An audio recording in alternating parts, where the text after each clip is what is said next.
Nagsimula ang kwento sa isang nagyayelong highway kung saan isang office bus ang naghahatid ng grupo ng mga empleyado papunta sa isang skiing resort. Habang nasa biyahe, naaksidente ang bus at lahat ng sakay nito ay namatay. Pagkatapos nilang mamatay, nagising ang lahat ng empleyado sa isang walang lamang espasyo kung saan pumila sila upang maghanda para sa reincarnation. Kabilang sa mga empleyadong ito ang isang lalaki na nagngangalang Arihito na tumingin sa paligid at napagtantong lahat ng kanyang mga katrabaho ay namatay rin kasama niya.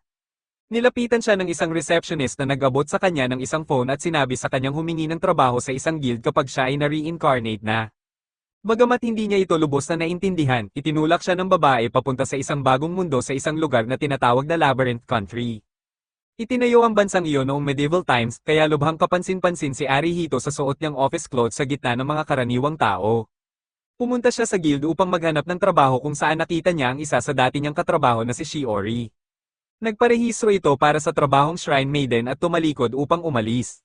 Nakasalubong niya ang isang babaeng nagngangalang Ariadne na nagtanong kung gusto niyang sumali sa kanyang party. Ipinaliwanag ni Shiori na bago pa lamang siya sa mundong ito. Kaya tumango si Ariadne dahil alam niya ang tungkol sa mga bagong sumailalim sa reincarnation. Gayunpaman, ipinaliwanag niyang dahil sa kanyang kakayahan bilang isang vanguard, nahihirapan ng mga rearguard na makasabay sa kanya. Kaya kailangan niya ng isang bagong kasamahan sa team. Habang pinapanood siyang sinusubukang i-recruit si Shiori, nagsimulang pagtawanan siya ng ilang mga taong naroon. Bagamat naniniwala silang malakas siya, sinabi nilang hinding-hindi gagana ang kanyang team dahil may kakaibang kondisyon si Ariadne.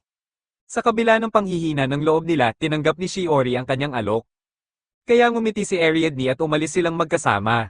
Pagkatapos noon, tinanong ng receptionist si Arihito kung gusto rin ba niyang magparehistro. Ipinakilala niya ang kanyang sarili bilang si Luis at ipinaliwanag na sa bansang ito, hindi pinapayagan ng isang tao na pumasok sa labyrinth maliban kung siya ay isang rehistradong seeker. Naunawaan ni Arihito ang kanyang sinabi, ngunit hiniling niya rito na ipaliwanag pa ang tungkol sa mismong bansa. Ngumiti si Luis at ipinaliwanag na ang mga taong namamatay at sumasailalim sa reincarnation ay ipinapadala sa Labyrinth Country upang mamuhay bilang mga seeker. Kasama ng mga katutubong tao ng mundong ito, tungkulin ng mga seeker na galugarin ng labyrinth. Nang mapagtanto niyang totoong namatay na siya, sumakit ang ulo ni Arihito dahil sa pagkabigla sa bagong mundong ito. Nag-alala si Luis at tinanong kung kailangan ba niya ng isang healer, ngunit tiniyak niya rito na ayos lang siya. Pagkatapos ay nagtanong siya tungkol sa registration.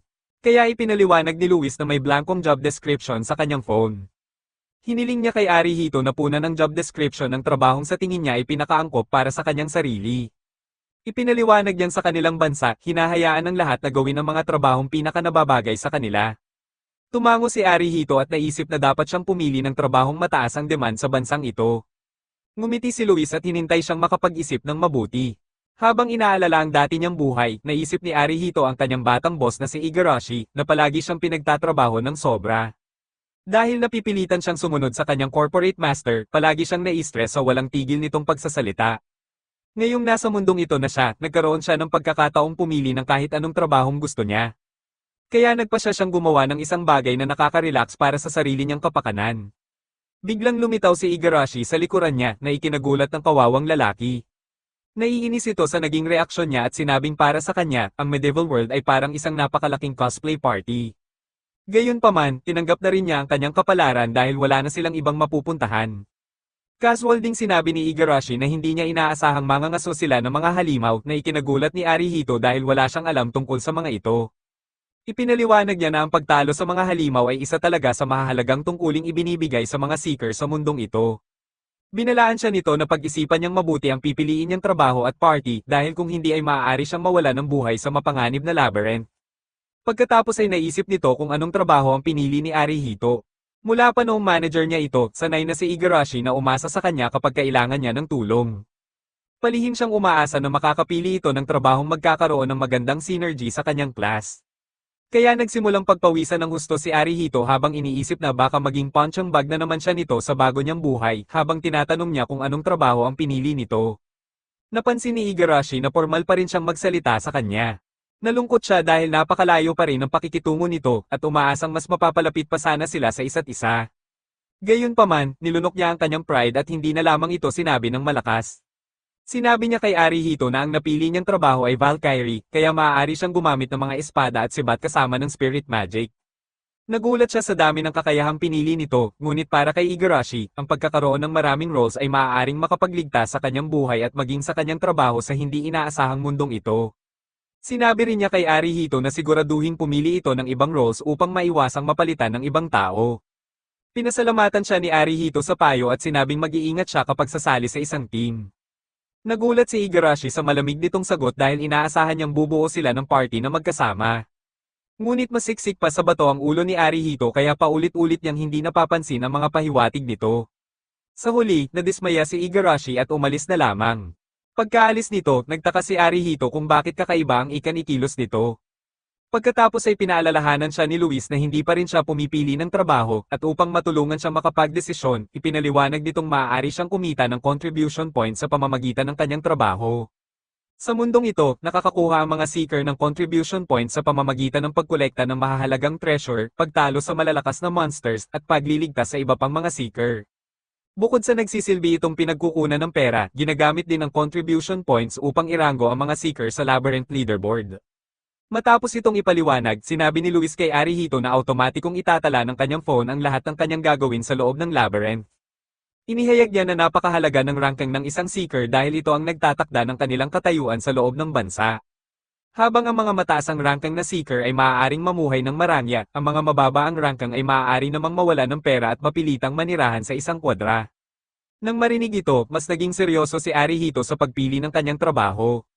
Dahil sa narinig niya kanina tungkol sa mga rear guard, nagtanong siya kung mataas ba ang demand para sa trabahong iyon.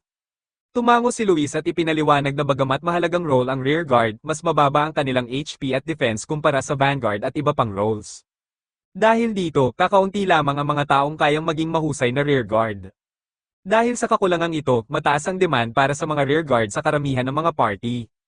Matapos itong pag-isipan, napag-isip-isip ni Arihito na ang pagiging rear guard ang pinakamainam na piliin upang maiwasan na mawalan ng trabaho.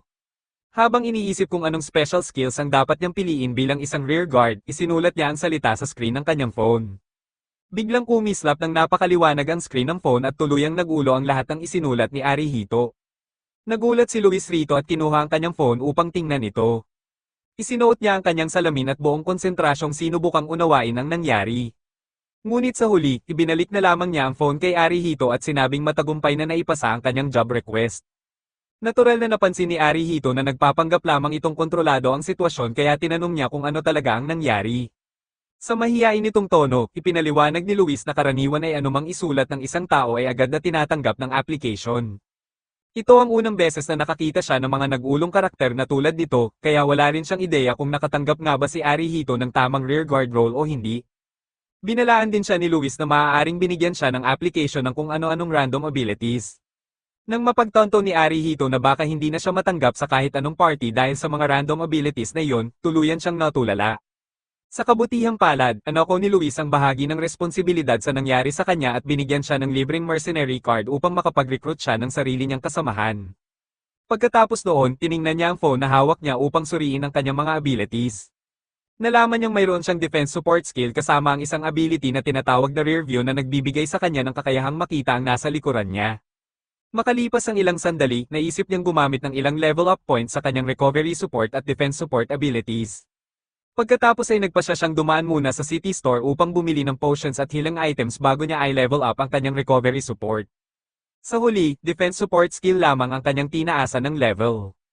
Pagkatapos doon, nagtungo siya sa mercenary office. Tinanong niya ang vice chief na si Ayla kung ano ang maaari niyang makuha gamit ang kanyang mercenary ticket. Ipinaliwanag nito na maaari siyang makakuha ng isang demi-human servant gamit ang ticket. Kaya naisip ni Arihito kung maaari ba siyang makakuha ng isang Vanguard user. Sinabi ni Ayla na isa lamang ang Vanguard na mayroon sila sa kasalukuyan at isa itong babaeng Lizardman. Ipinaliwanag niya na ang Lizardman na ito ay isang rogue na kayang magdala ng decenteng equipment kaya sapat na ito para sa una niyang pagpasok sa labyrinth. Dahil gusto na niyang subukan agad ang kanyang mga skills, hiniling ni Arihito na dalhin na sa kanya ang Lizardman.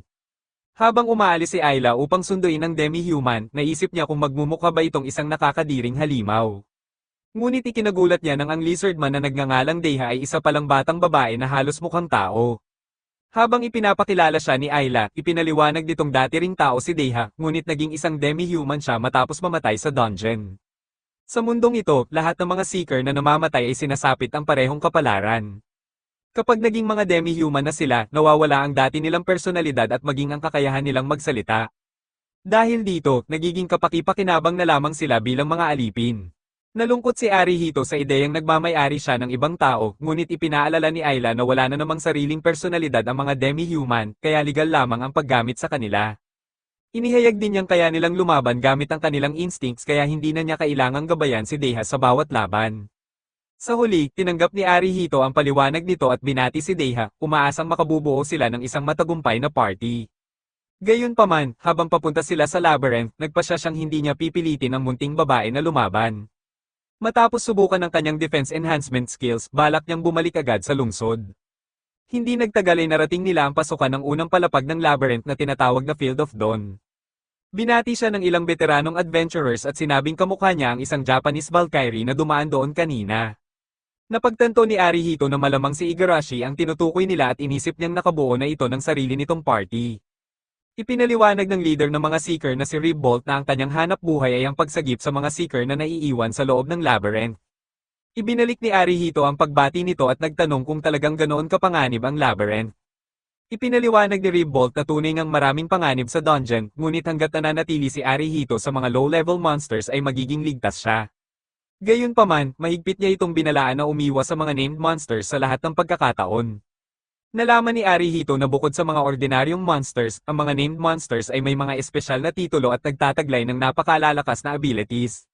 Kapag nakatagpo ng isang named monster ang isang baguhang seeker, halos tiyak na kamatayan na agad ang naghihintay sa kanila. Kaya muling binalaan ni Ribbolt si Arihito na manatiling malayo sa mga named monsters. Pinasalamatan naman siya ni Arihito sa mahalagang payo. Pagkatapos ay sinabi ni Ribbolt na maaari niya itong kontaken anumang oras kung kakailanganin niya ng tulong.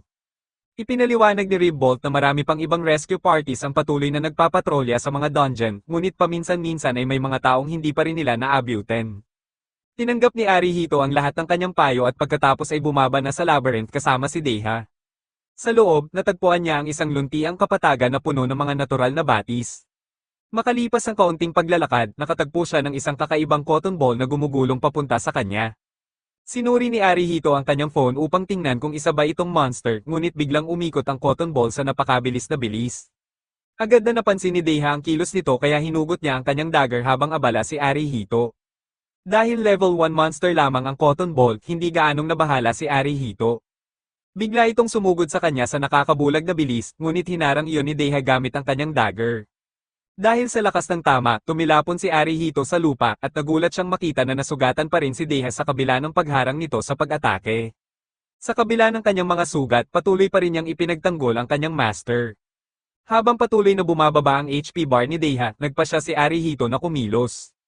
Ginamit niya ang kanyang defense support skill na nagbigay kay Deha ng kakayahang ganap na maarang ang pag-atake ng cotton ball. Habang napipigilan ng monster, sinenyasan niya si Deha na umatake sa kanyang hudyat. Pagkatapos ay tinamaan niya ang monster gamit ang isang slingshot na nagbigay kay Deha ng pagkakataong patayin ito sa pamamagitan ng kanyang dagger. Bagamat masaya si Arihito sa kanilang tagumpay, nalungkot siya dahil sa mga sugat ni Deha. Tinanong niya ito kung dapat na ba silang umalis upang makapagpagaling siya, ngunit umiling lamang ito. Pagkatapos ay humingi siya ng paumanhin at nagpasalamat kay Deha sa pagprotekta sa kanya, habang nangangako si Arihito na siya naman ang susuporta rito sa hinaharap. Maya-maya ay nakarinig siya ng isang babaeng sumisigaw sa takot. Nang sundan niya ang pinanggagalingan ng sigaw, nakita niya si Igarashi at ang kanyang mga kasamahan na nakikipaglaban sa isang napakalakas na monster. Agad na tumakbo si Arihito upang tulungan siya habang nagrereklamo ang mga kasamahan ni Igarashi sa kanilang malas dahil napakaaga nilang nakatagpo ng isang named monster. Biglang sumugod ang named monster na tinatawag na Redface patungo kay Igarashi, at agad na sumigaw si Arihito upang balaan siyang umiwas. Iyon ang katapusan ng episode 1.